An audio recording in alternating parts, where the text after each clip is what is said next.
जय गौ माता, वंदे गो मातरम। दोस्तों, आईआईटी पास आउट जो व्यक्ति गोबर के ऊपर काम कर रहा है, दोस्तों गोबर में आज तक कोई समझ नहीं पाया है कि गोबर के अंदर क्या है।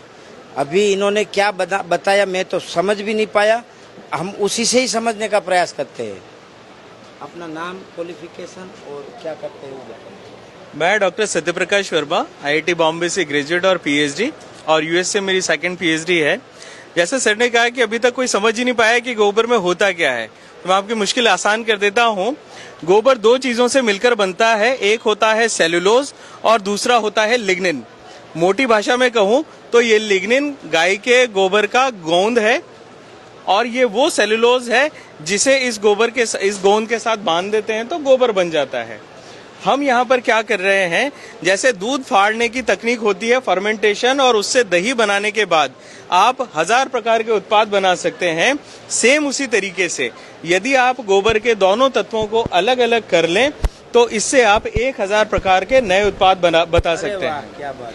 उदाहरण के तौर पर ये जो यहाँ पर आपको पाउडर या फिल्म की फॉर्म में दिख रहा है, ये अल्फा नैनो सेलुलोज है। 1 किलो देसी गाय के गोबर से निकलता है 8 से 10 ग्राम, लेकिन 1 ग्राम की कीमत होती है 800 रुपए से लेके 8000 रुपए। वाह, क्या बात है। यानी 1 किलो गोबर का मतलब हुआ 8000 रुपए से लेके 80,000 रुपए का रेवेन्यू।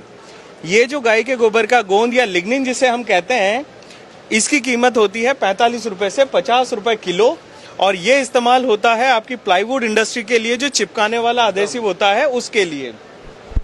अगर मैं दूसरे प्रोडक्ट की बात करूं, इस पाउडर का इस्तेमाल क्या क्या है, जैसा मैंने आपको बताया 1000 प्रकार के हैं। छोटी सी उदाहरण देता हूं, ये आपके सामने बाड़मेर की रेत है, रेगिस्तान की रेत, जिसमें कुछ भी उग नहीं सकता, इस मिट्टी को कभी बांधा नहीं जा सकता। लेकिन अगर आप नैनो सेलुलोज से बने हुए नैनो बायो फर्टिलाइजर को इस्तेमाल करते हैं, ये 5 दिन पुरानी वही बाड़मेर की रेत है जिसके ऊपर काला फंगस उग गया है, और इस रेत से आप मिट्टी का ढेला बना पा रहे हैं। यानी इसमें कैरियर भी है और न्यूट्रिएंट भी है। उसी sand convert to soil, sand को सॉइल में कन्वर्ट करने का फॉर्मुलेशन। दूसरा, अगर आप देखेंगे ये नैनो पुट्टी है। अगर आप इस पुट्टी के बोर्ड को रगड़ेंगे, ये पुट्टी आपके हाथ पे नहीं आती। दैट मीन्स ये बेसिकली सरफेस के ऊपर कोटिंग का काम कर रही है, जबकि पुट्टी, नॉर्मल पुट्टी ये काम नहीं करती है। ये वाटरप्रूफ है, वॉशेबल है, हर कलर में अवेलेबल होती है। और सबसे खासियत आम आदमी के लिए क्यों इंपॉर्टेंट है, क्योंकि ये लगाने के बाद आपको किसी भी पेंट या डिस्टेम्पर की जरूरत नहीं पड़ती है। तो मोटा मोटी भाषा में कहूं, अगर हम गाय के गोबर का प्रसंस्करण करें और उससे नैनो सेलुलोज और लिग्निन सेपरेट करें तो हम गौशालाओं को भी आत्मनिर्भर बना सकते हैं, और गौ माता के जो वेस्ट उत्पाद हैं उनसे बहुमूल्य चीजें निकाल के हमारे पशुपालक, गौशाला और राष्ट्र सबको समृद्ध और आत्मनिर्भर बना सकते हैं। ये मेरा लक्ष्य भी है। तो बहुत बहुत शुभकामनाएं, बहुत बहुत साधुवाद। ईश्वर आपको ऐसे ही पागलपन भरा रखे आपके दिमाग में, ताकि और संशोधन करे, और इतना संशोधन करे कि गाय का 1 ग्राम गोबर 10,000 का हो जाए, है ना। एक चीज और मैं कहना चाहूंगा, मेरा मानना है कामधेनु वेद और विज्ञान का सेतु है। हमें इस सेतु को और मजबूत करने की जरूरत है।